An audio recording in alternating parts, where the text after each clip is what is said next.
আজকে হচ্ছে রাখি পূর্ণিমা। সারাটা বছর কিন্তু এই দিনটার জন্য ভাই বোন অপেক্ষা করে থাকে। আর খুব সুন্দর একটা মুহূর্ত থেকে ভিডিওটা স্টার্ট করছি। দেখো আমার বড় ননদ চলে এসেছে একদম সকাল সকাল, যেহেতু আমার বর ৮টার সময় বেরিয়ে যায় কাজে, ওর যেহেতু ছুটি নেই, তাই কিন্তু বড়দি সেই ভোরবেলা বেরিয়ে গিয়েছিল বাড়ি থেকে। আর বড়দির বাড়ি হচ্ছে আমার মামার বাড়ির একদম কাছাকাছি, অনেকটাই সময় লাগে প্রায় ওখান থেকে আসতে। তো যেহেতু ও থাকবে না, তাই কিন্তু বড়দি চলে এসেছিল। আর বড়দির আজকে উপোসও, একদমই জল টল খেতে পারবে না, যেহেতু আজকে বড় ঠাকুরের বার শনিবার পড়েছে। তো দেখো রাখি বেঁধে বড়দি কিন্তু বেশিক্ষণ বসেনি, চলে গিয়েছিল। আর চর্দির বাড়ি হয়ে ও কিন্তু রাখি বেঁধে এসেছিল। এখানে দেখো তারপরও মাছ এনে দিয়েছিল, সেই মাছগুলো আমি ভালোভাবে ধুয়ে নিচ্ছি, যেহেতু আজকে বাবা মা আসার কথা রয়েছে। মায়ের জন্য কিন্তু নিরামিষ রান্নাটা আগে করব, এখন কিন্তু মাছগুলো ধুয়ে আমি ফ্রিজে রেখে দেবো, সবার আগে নিরামিষটা করে নেব। গুড মর্নিং বন্ধুরা, আজ হচ্ছে রাখি পূর্ণিমা। আর রাখি পূর্ণিমার দিন অনেকেরই নিরামিষ হয়, অনেকেই কিন্তু সুন্দর করে পুজো দেয়। তো আজকে তো আমাদের বাড়ি সেরকম কিছু হচ্ছে না, তো মা বাবা আসছে, মানে আমার শ্বশুর শাশুড়ি। তো মাছ এনেছে, যেহেতু তো দেখো এখানে মাছ ধুচ্ছিলাম, তোমরা দেখলে এই যে মাছগুলোকে ধুয়ে রেখেছি। তো মা তো নিরামিষ খায়, বাবা আমিষ খায়। মায়ের নিরামিষটা আগে করে নেব, নিয়ে তারপর কিন্তু এই মাছগুলো করবো। মাছটা সকালে আনা তো, ধুয়েছি, ধুয়ে ফ্রিজে রেখে দিচ্ছি, না তো কিন্তু মাছটা নষ্ট হয়ে যাবে। ভালো করে ধুয়ে কিন্তু এই কন্টেনারটা দেখো ফ্রিজের মধ্যে রেখে দিলাম, এই নিচটায় রাখছি। আর বড়দি এসেছিল একদম সকালবেলা, বেরিয়েছে অনেক সকালে, তো থাকলো না, কিছুতেই চলে গেল। কারণ হচ্ছে বড়দির আজকে বড় ঠাকুরের উপোস করে, তো এখান থেকে বলেছিলাম পুজো দিতে যাওয়ার জন্য। তো বড়দি বললো যে না, ওখানে চেনা সবাই আছে, ওখানে পুজোটা দেবে, ওই জন্য থাকলো না। তো অন্য আরেকদিন বলছে আসবে।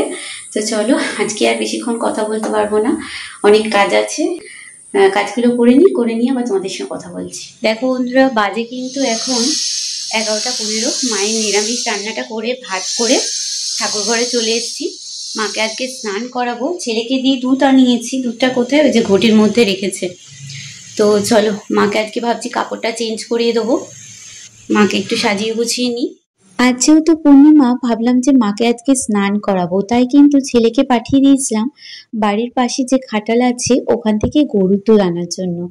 সুন্দর করে বেসন দিয়ে দুধ দিয়ে মাকে স্নান করিয়েছি, আর বাবাকেও তার সঙ্গে দুধ দিয়ে কিন্তু স্নান করে নিয়েছিলাম। তারপর দেখো সমস্ত কিছু চেঞ্জ করে দিয়েছিলাম, যেহেতু আজকে পূর্ণিমা রয়েছে। তো মাকে আজকে ফল দিয়ে মিষ্টি দিয়ে পুজো দিয়ে দিয়েছিলাম। পুজো সেরে চলে এসেছি দেখো রান্নাঘরে। আর যেহেতু ইলিশ মাছ এনেছে, তাই কিন্তু এর ভাপা আর ভাজা দুটোই হবে। তো দেখো কিছুটা মাছ ভাপার জন্য বসিয়ে দেওয়া হয়েছে, আর এই মাছগুলো দেখো ভাজা হবে, তাই কিন্তু ভালোভাবে নুন হলুদ মাখিয়ে নেওয়া হচ্ছে। আর ইলিশ মাছ খেতে আমার বর আর শ্বশুরমশাই খুবই ভালোবাসে, তাই কিন্তু ও ইলিশ মাছটাই এনেছে। এরপর দেখো মাছগুলোকে ভাজা করতে তেলের মধ্যে ছেড়ে দেওয়া হচ্ছে, আর এদিকে হচ্ছে ভাপাটা তৈরি হচ্ছে। রান্নার ফাঁকে চলে এলাম এই ঘরে, জামা কাপড়গুলো আছে, খুব সুন্দর রোদ্দুর বেরিয়েছে। এই জামা কাপড়গুলো নিয়ে যাব ওপরে, আর কিছুটা পাট করে রেখেছিলাম এখানে, দেখো পাট করা জামা কাপড়।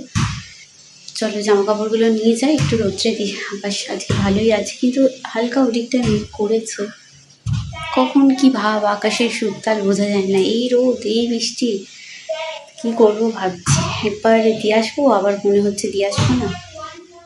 আজকে যে কতবার ওপর নিচ হয়েছে সেটা তোমরা এই ভিডিওটা দেখলেই বুঝতে পারবে। তখন তো জামা কাপড়গুলো মেলবো কি মেলবো না ভাবছিলাম, তারপর কিন্তু মেলে দিয়েছিলাম। তো প্রচুর মেঘ করেছে দেখে জামা কাপড়গুলো তুলতে চলে এসেছি। 4টে 4:30 বাজে, রোদ্দুরটা বেরিয়েছে দেখো। এই রোদ্দুরে এই জামা কাপড়গুলো একদম ছ্যাঁত করছিল বলে একটুখানি রোদ্রে দিয়ে শুকিয়ে নিলাম। আর কিছু জামা কাপড় কেচে ওয়াশিং মেশিনে দিয়েছি, যা আছে শুকিয়ে যাবে সব। আজকে সকাল থেকে কাচাকুচিটা হয়নি, ওই জন্য এখনই কেচে নিচ্ছি। তো রান্নাঘরের কাজও সব হয়ে গিয়েছে। কটা বাজে জানো? এখন 4টে বাজে।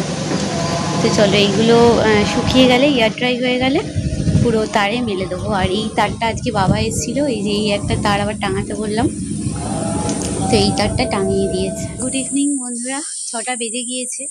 দেখে মনে হচ্ছে না এত আলো, তো মানে ক্যামেরাতে প্রচন্ড আলো লাগছে, কিন্তু একটু অন্ধকার হয়ে গিয়েছে। তো জামা কাপড় যা ছিল সব তুলে নিয়েছি, তুলে স্ট্যান্ডে দিয়ে দিয়েছি।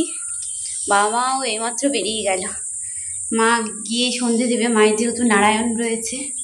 এই দেখো ফ্ল্যাশটা অন হয়ে গেছে, এখানে সব মেলে দিয়েছি। আর কয়েকটা আছে, সেগুলো বড় বড় অনেক, যেমন নাইটি টাইটি, সেগুলো অন্ধকারে কি বকবক করছে তারা। এই যে দেখো এই স্ট্যান্ডে কিন্তু সব মেলে দিয়েছি, মানে সব জামা কাপড় নেই, কিছু জামা কাপড় আছে, সেগুলো হচ্ছে ঘরে মেলে দেবো। আবার স্নান করলাম জানো, রিধান চলে গিয়েছিল মাঠে, ওকে ডাকতে গিয়েছিলাম, যেহেতু আজ 5টা থেকে পড়া, ওকে ডাকতে গিয়ে পুরো ড্রেনের জল পাড়িয়েছি। সেই সব জল পাড়িয়ে আর ভাল লাগে মাকে সন্ধে ফন্ধে দিতে, তো ওই জন্য হচ্ছে স্নান করলাম, মাকে এবার সন্ধে দিয়ে দেবো। সন্ধে হয়ে এসে এবার দেখো নিচে এসে বোঝা যাচ্ছে। সপ্তাহের কিন্তু 7টা দিনের মধ্যে 7টা দিনই আমাদের কিন্তু কাজের মধ্যে, ব্যস্ততার মধ্যে কেটে যায়। কোথাও মনে হয় না যে ঘুরে আসি বা কোনো জায়গা থেকে বেরিয়ে আসি। আজকে কিন্তু একদমই ভালো লাগছিল না, তারপরেও দেবব্রত বলল যে চলো আজকে একটু বাইরে থেকে ঘুরে আসি। তো দেখো কলকাতার এই দিকটায় চলে এসেছি আমরা, যেখানে কিন্তু ঠাকুরের প্যান্ডেল তৈরি হচ্ছিল দুর্গাপুজোর। তো দেখো এই সব জায়গাগুলোতে কিন্তু আর কয়েকটা দিন পর একদম গা গলানো যাবে না, আর চেনাও যাবে না, এত লাইটিংয়ে ভর্তি হয়ে যাবে। তো সেই জায়গাগুলো আমরা অনায়াসে এখন কিন্তু ঘুরে নিলাম। চলে এসেছি দই বড়া খেতে, চলো তোমাদের দেখাই মিষ্টির দোকানটা, তো চলো তোমাদের গিয়ে দেখাই। দই বড়া নেই, এত দূর এলাম দই বড়া খেতে, দই বড়া শেষ হয়ে গেছে। দই বড়া পাওয়া যাবে? অন্য কিছু খাওয়া হবে। এতক্ষণ খুঁজে খুঁজে একটা বসার জায়গা পেলাম, যেখানে হচ্ছে দেখো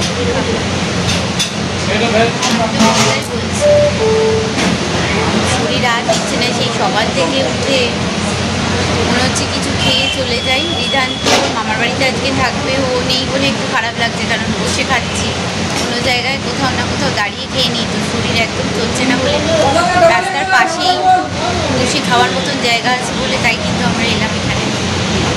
দেখো ঘুরতে ঘুরতে ক্লান্ত হয়ে আমরা এখানে কিন্তু অর্ডার করে নিয়েছিলাম ফিশ কাটলেট, আর এখানে দিয়েছিল কাসুন্দি টমেটো কেচাপ, আর তার সঙ্গে ছিল হচ্ছে কোচানো হচ্ছে পেঁয়াজ।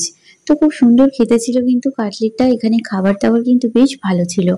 আমরা সত্যি কথা বলতে আশা করিনি যে এখানে এত ভালো খাবার হবে, কারণ জানি না, অচেনা জায়গা, চেনা জায়গা হলে আমরা কিন্তু জানতাম যে খাবারটা কেমন হবে। ভাবলাম যে খেয়েই দেখা যাক, খিদের সময় অনেকটাই রাত হয়ে গেছে, তাই কিন্তু কাটলেটটা প্রথমে অর্ডার করে নিয়েছিলাম। তো বেশ ভালো লাগছিল খিদের মুহূর্তে কাটলেটটা খেতে। তো খেতে খেতেই দেখো এখানে মোমো চলে এসেছিল, মোমোটাও অর্ডার ছিল আমাদের। তো মোমোটাও কিন্তু খুব ভালো খেতে ছিল, ভেতরে ভরে ভরে কিন্তু পুর দেওয়া ছিল, এতটাই ভালো খেতে ছিল।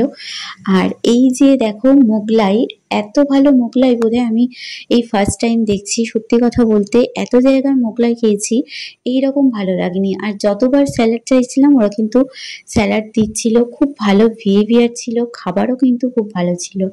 তো এই মোগলাইটা খেতে গিয়ে প্রচন্ড কষ্ট হচ্ছিল, কিন্তু এতগুলো খাবার একসঙ্গে দেবব্রত পরপর পরপর অর্ডার দিয়ে গেছে, বুঝতে পারিনি। আর ভিতরে দেখো চিকেন কিন্তু একদম ঠাসা ছিল, প্রচন্ড ভালো খেতে ছিল মোগলাইটা। তো মোগলাইটা খাওয়ার পর আমরা কিন্তু এখানে এরকম একটা ড্রিঙ্কস অর্ডার করেছিলাম রিফ্রেশের জন্য, যাতে ভালো লাগে মোগলাইটা, যাতে আরো খেতে পারি।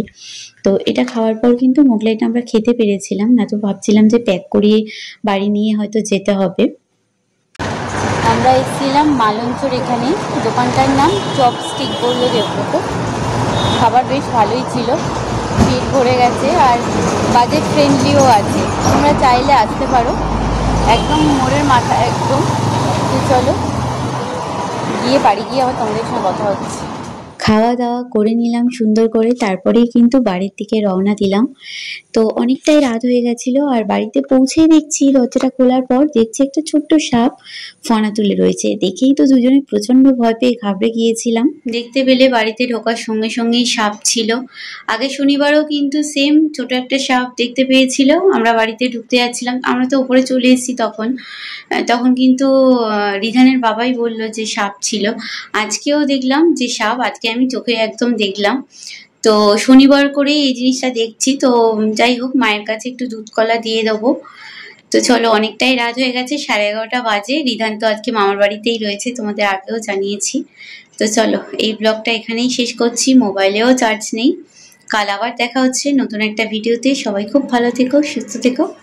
Good night.